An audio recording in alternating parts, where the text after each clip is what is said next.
उपस्थित धर्मनिष्ठ बंधुओं, माताओं एवं बहनों, आप लोग चातुर्मास के प्रारंभ से निरंतर श्रवण कर रहे हैं वीतराग श्रवण भगवान महावीर की अमृतमय वाणी श्री आचारांग सूत्र के सूत्रों, गाथाओं के अंशों के द्वारा।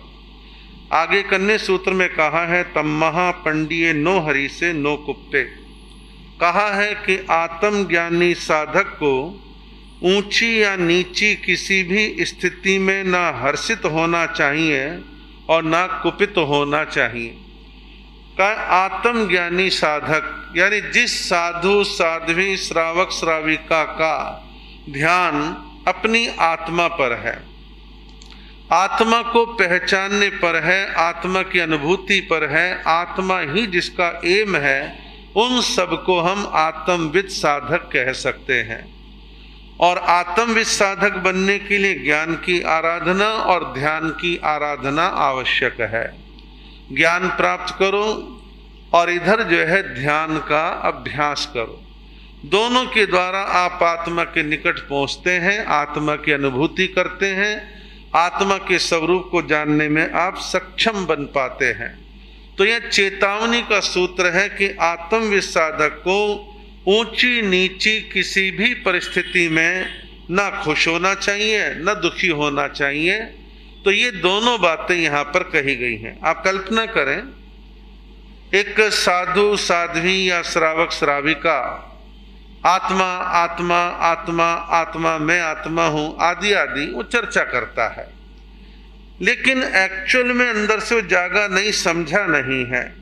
तो ऐसे में होता क्या है, थोड़ा सा मान सम्मान प्रतिष्ठा मिल गई तो फूल के कुप्पा हो जाता है, और थोड़ा सा मान सम्मान को चोट पहुंच गई, मुरझा भी जाता है, गुस्सा भी आ जाता है, प्रतिक्रिया भी हो जाती है, रिजाइन भी हो सकता है, मन में सामने वाले के प्रति गांठ भी बांध सकता है।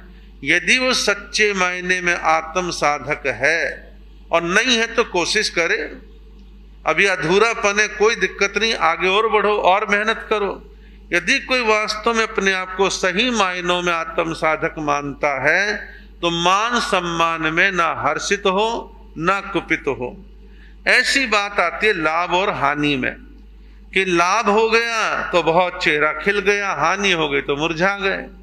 लाभ हानि में भी सम रहे, शांत रहे, बहुत ज्यादा हाय तौबा तूफान उठाने की जरूरत जो है नहीं है। एक साधु या साध्वी मन में फिजूल में बात पाल ले कि जिस दिन मैं गोचरी को जाता हूं तो देखो हर जगह आहार ही आहार, विनती विनती, फला जाते हैं पात्र हिलाते आते हैं, इनका तो भाग्य ही नहीं है कुछ। मेरा देखो कि मुझे सब जगह साता ही साता पहुंच रही है, मेरे को तो आगे से आगे कपड़ा, चातुर्मास की विनती, शेखे काल की विनती, मेरा मान मेरा सम्मान, ये घमंड। और किसी को मान लो ये सब नहीं मिल रहा तो क्या मुरझा जाए, उदास हो जाए, निराश हो जाए? कोई जरूरत नहीं है। आराम से सहज भाव से अपने मार्ग पर चलते रहे। ऐसा प्रयत्न सब साधकों को करना चाहिए। तो जीवन में मान सम्मान, लाभ हानि, सुख दुख जो भी आए उनमें समभाव से रहने का अभ्यास करें, उसमें हर्षित ना हो, कुपित ना हो। यही वीतरागता है। हमारे आचार्य श्री जी सामायिक के लिए एक पर्टिकुलर शब्द पे जोर देने लगे पिछले अनेक सालों से, और वो शब्द बुरा नहीं है, अच्छा है, चिंतनीय, विचारणीय है। आचार्य श्री कहते हैं हम आज आपको वीतराग सामायिक करवाएंगे। अब वीतराग सामायिक का मतलब क्या है? जिस सामायिक में संदेश है आप वीतरागता की ओर कैसे बढ़ सकते हैं, कैसे अपने आप को वीतरागी बना सकते हैं। और एक बात आप सब जानते हैं, कम ज्यादा मात्रा में तत्व का ज्ञान आप सबको है, और ये हमारे लिए भी लागू है और आपके लिए भी लागू है। जब तक आपकी हमारी आत्मा वीतरागता का स्पर्श नहीं करेगी, मुक्ति संभव नहीं है, मोक्ष संभव नहीं है। मोक्ष जाने से पहले वीतराग अवस्था हमारे जीवन में आनी अनिवार्य है। कब आएगी, कैसे आएगी, कितनी वीतरागता वर्तमान में है, कम है, ज्यादा है, उसके ग्रेड में मत फंसिए। बस लक्ष्य रखो, उस दिशा में बढ़ना है, प्रयत्न करना है। और वीतरागी की परिभाषा क्या है? जो ना राग में है ना द्वेष में है, जो समभाव में से वीतरागता का मार्ग हमारे लिए, आपके लिए, सबके लिए श्रेष्ठ मार्ग है। इस मार्ग पर बढ़ने का प्रयास हमारे को करना चाहिए। एक सूत्र कह के अपनी बात को पूरा करूंगा। अहो अंतरा ए नो ये ओहे अंतरित अतिरंगम ए नो ये तीरंगमित अपारंगमा ए नो ये पारम गमित। कहा है, जो वासना के प्रवाह को नहीं तैर पाए हैं, जो वासना के प्रवाह को नहीं तैर पाए हैं, वे संसार के प्रवाह को नहीं तैर सकते। जो इंद्रिय जन्य काम भोगों को पार कर तट पर नहीं पहुंचे हैं, वे संसार सागर के तट पर नहीं पहुंच सकते। जो राग द्वेष को पार नहीं कर पाए हैं, वे संसार सागर से पार नहीं हो सकते।